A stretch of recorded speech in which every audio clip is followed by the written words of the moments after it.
Haleluya. Puji Tuhan, kita ketemu kembali di dalam acara renungan firman Tuhan pada hari ini.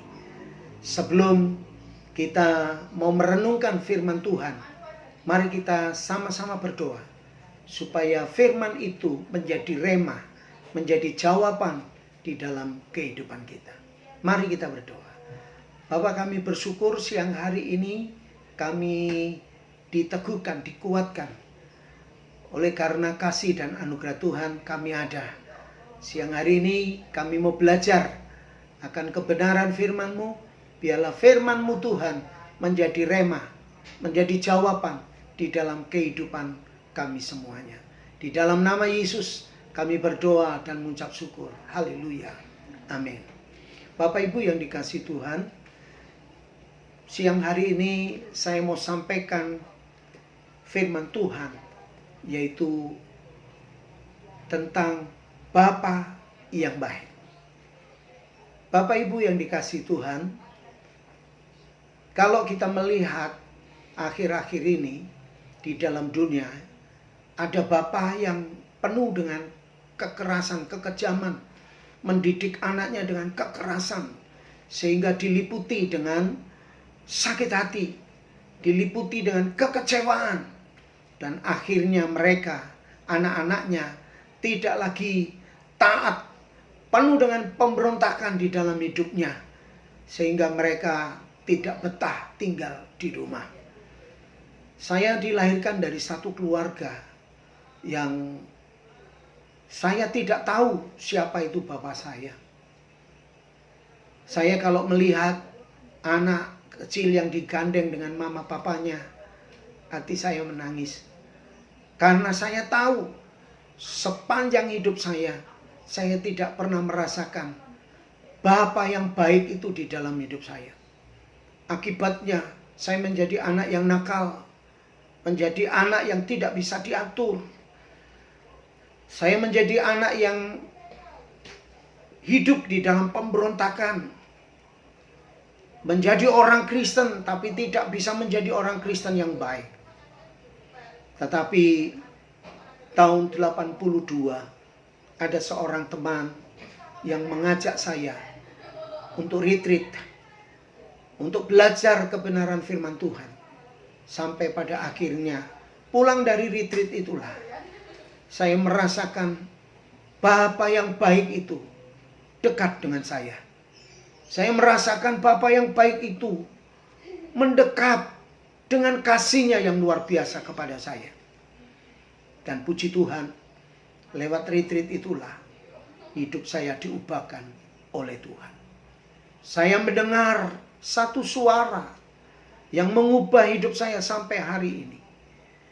Ketika retreat pertama kali saya datang dengan hidup yang tidak bisa diatur.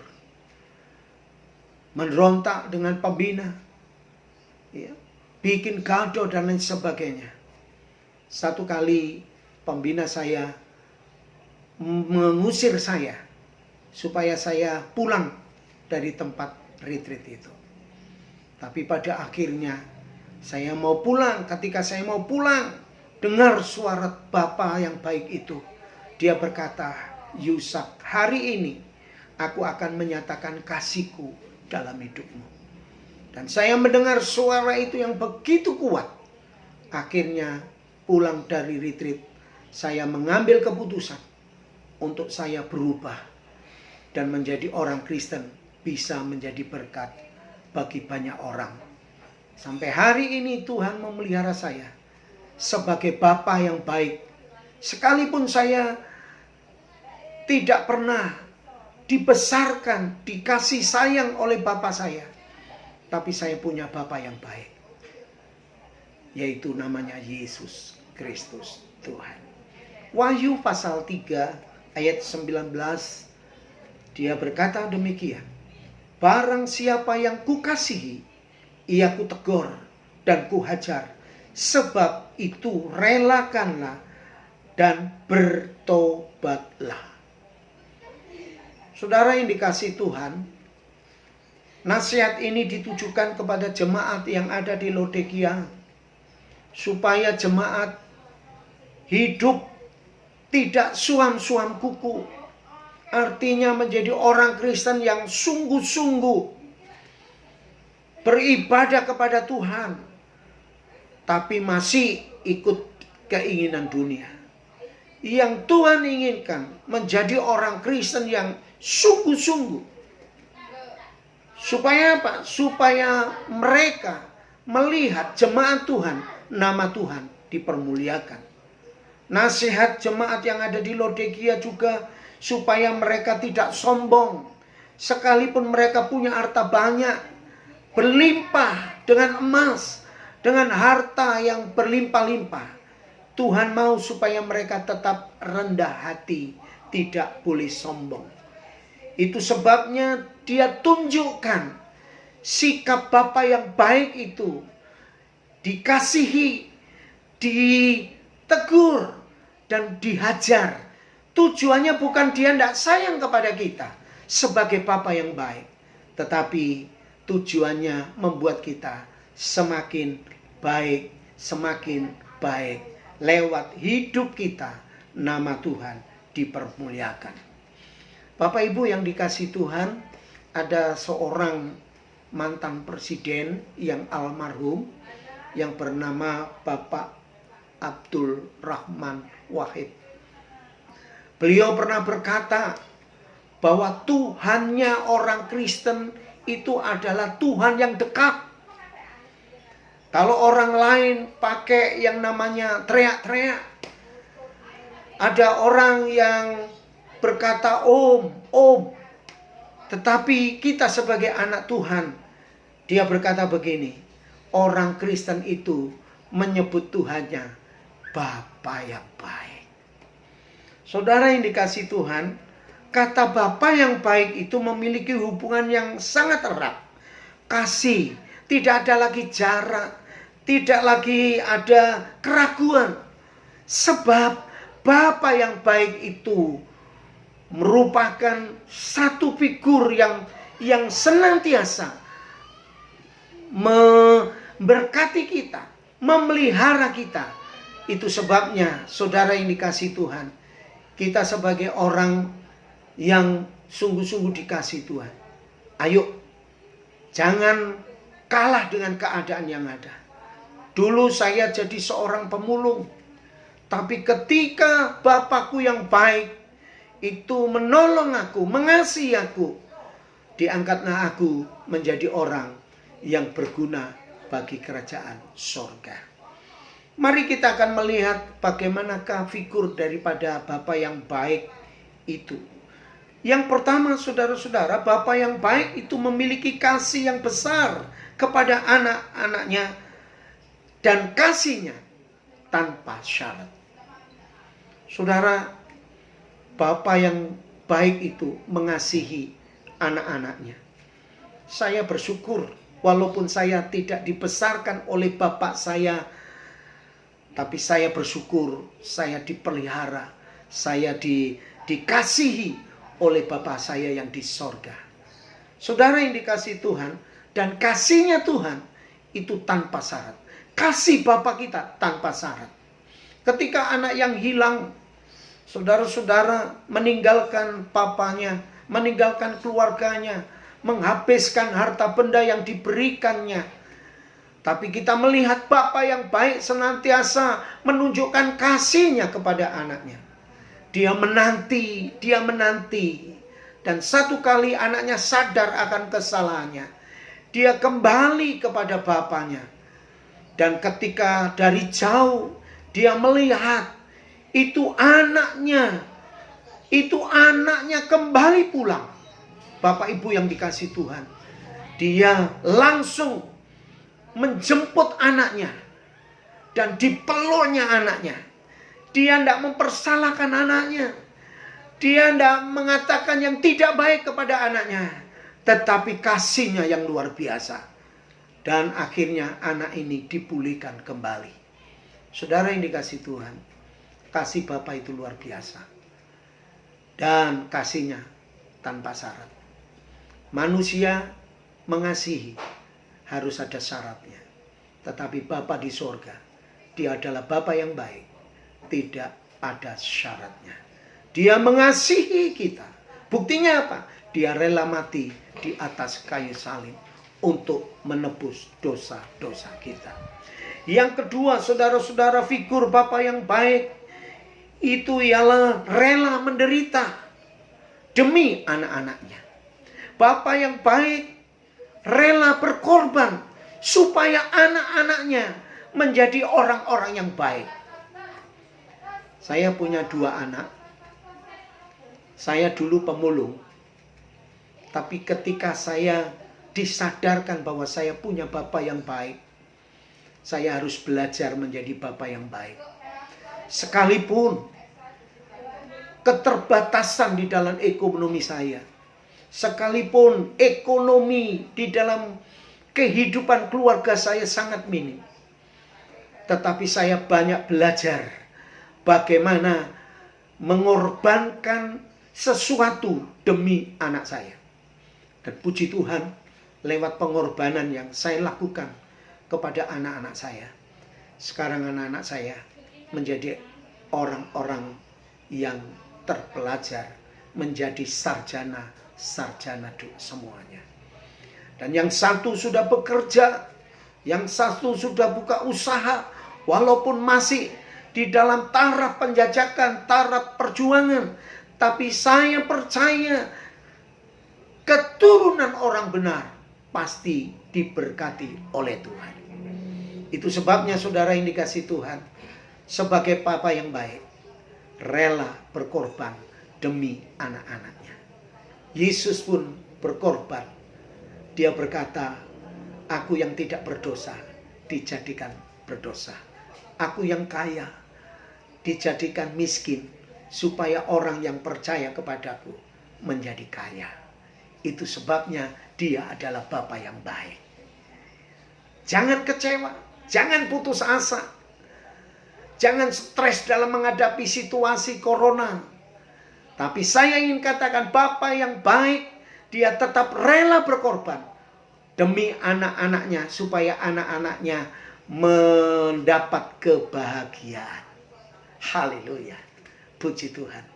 Yang ketiga, saudara-saudara, Bapa yang baik itu figurnya yaitu bertanggung jawab terhadap kelangsungan hidup anak-anaknya. Saya percaya saudara yang dikasihi Tuhan, dia tidak pernah meninggalkan kita. Dia tidak pernah membiarkan kita. Ketika kita menghadapi corona yang berkepanjangan ini, tidak tahu sampai kapan ini terjadi. Tetapi Bapa yang baik, dia bertanggung jawab untuk kelangsungan anak-anaknya. Supaya anak-anaknya tidak menderita. Supaya anak-anaknya tidak hidup di dalam kekurangan. Tapi saya ingin katakan kepada saudara, kita punya Bapa yang baik. Jangan putus asa. Dia memberkati saudara. Dia mencukupkan saudara. Dia akan memberkati saudara. Ketika orang-orang yang di sekitar saudara tidak memperhatikan engkau, tapi engkau punya Bapa yang baik, dia memperhatikan engkau dan bertanggung jawab atas kelangsungan hidup saudara. Mari siang hari ini, kalau engkau jauh dari Tuhan, kalau engkau putus asa, kembali kepada Bapa yang baik. Dia akan menyempurnakan kita. Dia akan memberkati kita. Dia akan menolong kita. Sehingga hidup kita dipenuhi dengan berkat-berkat Tuhan. Yang terakhir, figur Bapa yang baik itu, dia menegur kita. Dia menghajar kita. Sebab Bapa yang baik, kalau dia menegur, kalau dia menghajar kita, tujuannya supaya kita ini anak-anaknya semuanya menjadi baik. Tidak menyimpang ke kanan atau ke kiri. Tidak terus hidup. Artinya terus hidup di dalam kebenaran. Tidak hidup terus di dalam dosa. Tidak hidup di dalam pemberontakan. Menjadi anak-anak yang baik, nurut. Itulah Tuhan Bapa kita. Itu mau supaya saudara dan saya menjadi anak-anak yang diberkati Tuhan, yang hidup di dalam kebenaran. Saudara yang dikasihi Tuhan, kita sebagai anak-anaknya, kita pasti kalau salah, saya punya anak, kalau anak salah, saya tegur. Kalau saya tegur enggak bisa, saya hajar. Tujuannya cuma satu, membawa mereka hidup kembali di dalam kebenaran Allah. Demikian juga saudara-saudara, kita akan melihat kalau kita sebagai anak ditegur oleh Bapa kita, jangan bosan. Nah, saudara yang dikasihi Tuhan, Tuhan itu tidak bosan-bosan menegur kita. Teguran Bapa kita di sorga itu, Bapa yang baik itu, Dia menegur kita lewat firman-Nya. Firman Tuhan disampaikan berulang-ulang untuk menegur, untuk membawa kita kembali kepada jalan kebenaran dan hidup. Itu sebabnya saudara-saudara, firman menegur kita. Ayo kita responi supaya kita menjadi orang Kristen, anak Tuhan yang bijaksana. Teguran Bapa yang baik itu juga melalui lewat hamba-hamba Tuhan. Ketika kita pergi ke gereja, kita mendengar khotbah, menegur kita, menemplak kita, membuat kita itu jengkel. Tapi saya ingin katakan kepada saudara, itulah teguran Bapa kita di sorga. Itulah teguran Bapa yang baik, supaya kita kembali kepada jalan kebenarannya. Saudara yang dikasihi Tuhan, teguran Bapa juga, saudara, lewat apa? Lewat apa yang sudah terjadi di dalam kehidupan kita sehari-hari. Mungkin masalah demi masalah kok terjadi dalam kehidupan kita. Tapi saya ingin tahu saudara, mari kita belajar peka bahwa itu semua teguran supaya kita kembali kepada Dia. Tapi kalau kita ditegur tidak mau, tapi kalau kita dinasehati tidak mau, diingatkan tidak mau, maka Tuhan Bapa yang baik itu, Dia akan mengajar kita. Saudara yang dikasihi Tuhan, kalau Bapa kita mengajar kita, lewat apa? Lewat sakit penyakit. Lewat apa? Lewat masalah demi masalah yang tidak kunjung selesai. Lewat apa? Yaitu lewat teguran-teguran. Ya saudara, teguran-teguran. Kalau kita tidak mau saudara-saudara, maka jangan harap kita menerima berkat-berkat daripada Tuhan. Itu sebabnya saudara yang dikasihi Tuhan, Bapa yang baik selalu menasehati, selalu menegur, selalu mengajar kita. Kalau kita berubah, saya percaya kita akan dikasihi oleh Tuhan. Ada 3 hal yang perlu kita miliki ketika kita menghadapi ya figur Bapa ini.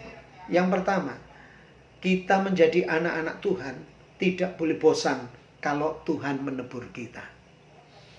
Kita tidak boleh bosan kalau Tuhan menasihati kita, menegur kita. Kita bersyukur. Sebelum segala sesuatu terjadi, Tuhan sudah ingatkan kita. Kita tidak boleh bosan.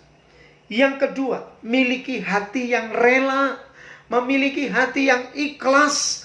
Ketika kita ditegur, kita dinasehati, kita dihajar, kita rela sebab kita ini salah. Yang ketiga, milikilah hati yang mau berubah dan mau bertobat. Daud ketika jatuh di dalam dosa, dia jatuh di dalam perzinahan dengan seorang bernama Batseba. Ketika Nabi Nathan menegurnya dia langsung sadar. Dia bertobat. Dia minta ampun kepada Tuhan. Dan saudara lihat, Daud ada orang yang spesial di hadapan Tuhan. Ketika kesalahan itu terjadi, dia minta ampun, dia berubah. Dan akhirnya, Daud adalah raja yang diberkati oleh Tuhan. Siapapun engkau siang hari ini, mungkin engkau dalam penderitaan karena tidak kuatnya menghadapi tantangan hidup ini. Mungkin engkau adalah orang yang putus asa. Engkau merasa sendiri, tidak ada seorang pun yang bisa menolong saudara. Mungkin saudara sebagai anak yang tidak pernah diperhatikan oleh orang tua. ingat baik-baik, ada Bapa kita yang baik, Bapa Tuhan kita Yesus Kristus. Kiranya Tuhan memberkati kita semuanya. Mari kita berdoa. Tuhan, kami bersyukur kami punya Bapa yang baik. Sekalipun Bapa di dalam dunia ini kurang memperhatikan kami, kurang bertanggung jawab kepada kami, tetapi Engkau bertanggung jawab. Engkau rela berkorban. Engkau begitu mengasihi kami. Itu sebabnya siang hari ini firman yang penuh dengan kesederhanaan meteraikan di dalam hidup kami, sehingga kami menjadi anak-anak Tuhan yang boleh menjadi berkat banyak orang. Kiranya Tuhan memberkati kami. Di dalam nama Yesus kami berdoa dan ucap syukur. Haleluya. Amin. Sampai ketemu hari yang akan datang. Tuhan Yesus memberkati.